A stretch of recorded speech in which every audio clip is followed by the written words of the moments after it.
O líder supremo do Irã, Ayatollah Khamenei, promete mais uma vez dar uma resposta esmagadora a Israel. Seria uma reação aos ataques recentemente feitos pelo país sionista contra o território iraniano. Enquanto isso, Israel anuncia a morte de mais duas importantes lideranças do Hezbollah, aquele grupo fundamentalista islâmico sediado no sul do Líbano e grande aliado dos iranianos.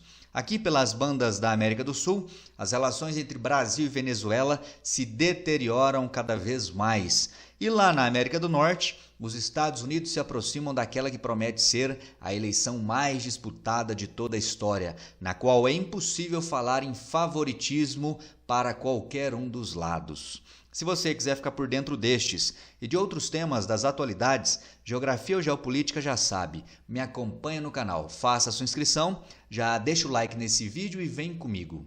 Minha gente, hoje é domingo, dia 3/11 de 2024 e eu começo esse vídeo falando sobre um discurso feito ontem, no sábado, pelo líder supremo do Irã, um discurso voltado para estudantes. E aí nesse discurso, ele prometeu ou ameaçou os Estados Unidos e Israel com resposta esmagadora a ataques. Lembrando que esses ataques a que ele faz referência são os que foram feitos por Israel no último dia 26 de outubro. Um ataque utilizando aviões, a Força Aérea, que teve como alvo exclusivamente instalações militares. Eu falo com ênfase exclusivamente instalações militares porque haviam alas dentro do governo israelense que desejavam que o ataque tivesse sido muito mais poderoso do que foi e que tivesse atingido instalações petrolíferas e também instalações do programa nuclear iraniano, o que não aconteceu. Lembrando que o ataque que Israel fez há pouco mais de uma semana foi uma resposta a um outro ataque iraniano feito no dia 1º de outubro. Aquele mega ataque iraniano com cerca de 180 mísseis que foram lançados pelo Irã contra o território israelense, o maior ataque já feito pelo Irã contra Israel em toda a história. E aí agora estamos aí na expectativa, diante de todo esse cenário, diante de todas essas promessas, de que o Irã promova mais um ataque contra Israel. Há setores do serviço de inteligência israelense que afirmam que um importante ataque iraniano possa sim ocorrer até a próxima terça-feira, dia 5, que é a data marcada para as eleições lá nos Estados Unidos. Por conta disso, todas as forças armadas israelenses estão de prontidão, afirmando estarem prontas aí para se defenderem de qualquer ataque feito pelo Irã. E aí fica aí a expectativa. Será que o Irã vai mesmo responder de maneira dura, responder de maneira forte? Sinceramente, gente, eu acho que não, viu? Eu acho que o Irã pode até promover algum ataque contra Israel, mas nada perto do que aconteceu no dia 1º de outubro. Não interessa ao Irã escalar a guerra, não interessa ao Irã entrar em guerra diretamente contra Israel. O Irã não teria uma capacidade de lutar em pé de igualdade contra Israel, ainda mais sabendo que Israel contaria com apoio inevitável, independente de governo, contaria com apoio dos Estados Unidos. Então vamos aguardar aí, ver o que acontece, mas eu acho improvável que o Irã dê uma resposta esmagadora como prometido aí. Isso me parece muito mais algo para o público interno, esse tipo de discurso, do que algo efetivo. Olha só aí o que disse exatamente o líder do Irã.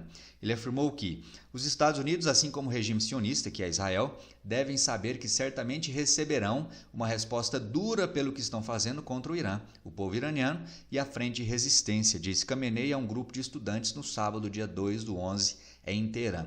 Aqui, quando ele fala Frente de Resistência, ele está fazendo referência não apenas ao Irã, mas também àqueles grupos aliados do Irã, com destaque para 3, você lembra, né? Os Houthis no Iêmen, o Hamas na faixa de Gaza e o Hezbollah no sul do Líbano, que são grupos apoiados, patrocinados pelo Irã e que fazem ataques contra Israel. Ou seja, uma forma indireta de o Irã atacar o território israelense, atacar o povo, o governo de Israel. Então, o Khamenei está dizendo que ataques não apenas contra o Irã, mas também ataques contra esses grupos que fazem parte aí da frente ou do eixo da resistência são interpretados também como ataques contra o próprio Irã. Inclusive, nesse domingo, Israel anunciou a morte de mais duas lideranças do Hezbollah. Tá aí, ó, manchete de hoje, 3/11. Israel mata comandante de unidade de elite do Hezbollah em ataque do sul do Líbano. Entre os mortos estava o Youssef Ahmad Nun, que operava ataques com foguetes e mísseis contra Israel, e também o Farouk Amin Alazi, que era comandante do grupo Hezbollah na área de Qian, no sul do Líbano. Então, mais 2 lideranças do Hezbollah eliminadas. E eu aproveito para chamar a atenção para o seguinte ponto. Já perceberam que praticamente todos os dias, ou se não todos os dias, toda semana, importantes lideranças do Hezbollah e de outros grupos fundamentalistas islâmicos contra Israel são mortos por Israel, e ainda assim os grupos continuam em atuação, continuam promovendo esses ataques contra Israel. O que isso demonstra, gente? Isso só demonstra e comprova a grande capacidade de resiliência desses grupos. E eu não falo isso, gente, comemorando, eu falo isso expondo um fato. Quando muitos vêm, com a ideia, não, vamos eliminar o grupo A, o grupo B, gente, é praticamente impossível eliminar esses grupos, porque eles são baseados não nos seus membros, não em pessoas, não em homens, mas sim em ideias, em ideologias. Quando uma liderança é eliminada, imediatamente outro é colocado no lugar. Isso torna, então, praticamente impossível acabar por completo com esses grupos. Você pode, eventualmente, até fragilizá-los, mas extingui-los por completo é algo praticamente impossível. A manutenção da atuação dos grupos, mesmo com a eliminação de várias lideranças nos últimos meses, é, na minha visão, prova disso. O que você acha? Concorda ou não? Escreve para mim nos comentários. Aqui na América do Sul, você tem acompanhado aí que, ironicamente, de maneira muito incrível, irônica até mesmo, as relações entre Brasil e Venezuela estão muito ruins. Durante mais de 2 décadas, as relações entre os dois países foi muito próxima. Primeiro com o presidente Hugo Chávez e agora com o Nicolás Maduro, desde 2013, quando o Chávez morreu. O pior momento das relações entre os dois países foi nos 4 anos do governo Bolsonaro, porque ali as relações foram praticamente rompidas. Ano passado, quando Lula voltou ao poder, as relações foram retomadas, inclusive o Lula recebeu o Maduro numa visita com toda a pompa e circunstância lá em Brasília. O governo Brasil foi muito criticado por isso, mas a expectativa do governo brasileiro qual era? Era que essa reaproximação pudesse fazer com que o governo Maduro aceitasse e realizasse eleições que fossem de fato democráticas lá na Venezuela. Eleições realizadas agora no meio do ano de 2024. Inclusive o governo Maduro participou do Acordo de Barbados lá na América Central, o Brasil intermediou, ele se comprometeu a respeitar a democracia, enfim, tudo aquilo que a gente sabe que, apesar dele ter se comprometido, não aconteceu na prática. Então, as eleições foram feitas com todos os indícios de fraude, e aí o governo brasileiro não reconheceu a vitória oficialmente de Nicolás Maduro. Não parabenizou nem nada disso. Então as relações começaram a estremecer ali. E agora, recentemente, há cerca de 2 semanas, as relações pioraram porque foi realizado na Rússia, em Kazan, uma cúpula dos BRICS e o governo brasileiro vetou a entrada ou a participação da Venezuela como um possível novo membro dos BRICS. Aí o leite azedou por completo. Essa semana, a Polícia Bolivariana, que é como se fosse a Polícia Federal da Venezuela, fez uma publicação, uma imagem, essa aí que eu te mostro, mostrando ao fundo uma bandeira do Brasil e a silhueta do Lula, escrito o seguinte, aquele que se mete com a Venezuela se dá mal. Ou seja, indiretamente isso é uma ameaça ao presidente do Brasil. O governo brasileiro, Itamaraty, não quis responder de maneira muito dura, ainda que devesse, isso aí é algo inadmissível em relações diplomáticas. Mas o Itamaraty tratou de pôr panos quentes, falou que viu com muita surpresa, espanto, descontentamento a publicação, mas não passou disso. E aí o governo Maduro reagiu mais uma vez, publicou uma nota no sábado numa rede social, falando aí que o Itamaraty, que é o Ministério das Relações Exteriores do Brasil, tenta se colocar como vítima. Olha só um trecho do que escreveu o governo de Maduro.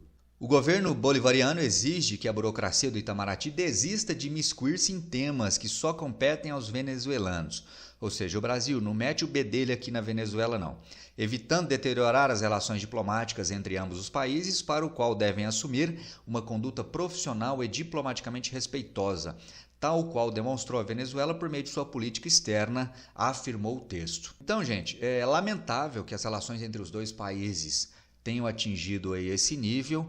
Isso mostra, ao menos na minha visão, uma incapacidade do governo brasileiro de interferir, de exercer alguma influência no que se passa lá na Venezuela. O Brasil talvez tenha achado que pudesse, de alguma maneira, influenciar a conduta do regime Maduro, a conduta do que aconteceu nas eleições, mas isso não aconteceu. Maduro, tendo sido eleito de maneira justa ou não, ele vai continuar no governo, nada indica aí que ele esteja ameaçado, até porque ele conta com grande apoio da Rússia, grande apoio da China, então ele vai manter-se no poder. E o Brasil, como uma liderança regional na América do Sul, precisa de alguma maneira buscar manter boas relações com a Venezuela, porque o Brasil não vai conseguir mudar o que acontece lá na Venezuela. Se por outro lado o Brasil rompe relações com a Venezuela, a influência, o poder geopolítico brasileiro, ele diminui. Isso não é interessante para o país como um todo e também não é interessante, muito menos, para o atual governo brasileiro.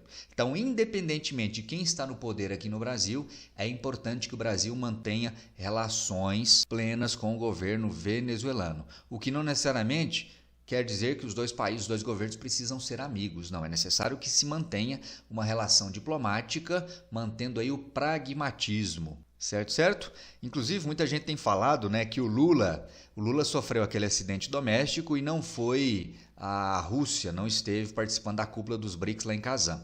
Há quem diga, isso é impossível saber, viu, pessoal? Há quem diga que até daria para o Lula viajar, mas o Lula preferiu não viajar justamente para evitar alguma situação embaraçosa, porque ele encontraria certamente com o Maduro durante a viagem. Então, para não se embaraçar, para não se comprometer, o Lula acabou não viajando, mandou aí como representante o ministro das Relações Exteriores e participou apenas de algumas reuniões por via remota. O fato foi que a Venezuela ficou muito mordida, ficou muito descontente com o veto feito pelo Brasil à sua entrada, ou à sua possível entrada como membro pleno dos BRICS. Beleza? Vamos acompanhar aí para ver o desenrolar dessa história também aqui na América Latina.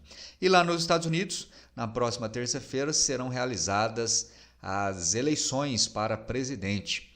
É possível que na terça-feira à noite ou na quarta já saibamos aí o resultado das eleições. Ainda que lá as eleições, o resultado final efetivo, a contagem total dos votos, demore alguns dias. Muitos estados, a contagem é feita em cédulas de papel, muito diferente do Brasil, No Brasil, poucas horas depois do fim da votação, nós já sabemos o resultado. Nos Estados Unidos, os caras ainda estão lá na idade da pedra lascada. Nesse aspecto aí, o Brasil está muito à frente dos Estados Unidos. E é impossível falar em favoritismo. Os dois candidatos estão aí praticamente empatados em todas as pesquisas. As pesquisas ora mostram Kamala à frente, ora Trump à frente. E essas pesquisas, vocês sabem, elas não são muito confiáveis nos Estados Unidos. Pesquisa nenhuma, gente, é 100% confiável. Mas nos Estados Unidos ainda menos, porque o que decide a eleição lá não é a eleição geral no país, não é o voto popular, mas sim as eleições em cada um dos estados. Então isso demonstra aí um equilíbrio total dessa disputa. Se a Kamala vencer, será a manutenção do Partido Democrata no poder e, pela primeira vez, poderá contar com uma presidente mulher. Se o Trump vence, será a volta dele como presidente. Ele que esteve 4 anos, foi derrotado na última eleição pelo Joe Biden e agora tem a chance aí de cumprir mais 4 anos à frente da presidência da maior economia do planeta. Vamos acompanhar também, eu volto aqui nos próximos vídeos repercutindo também as eleições lá nos Estados Unidos. Valeu, meu povo, é isso aí. Se você gostou do vídeo, deixa o like, se não gostou, deixa o dislike e nos encontramos no próximo. Um forte abraço, até lá, valeu!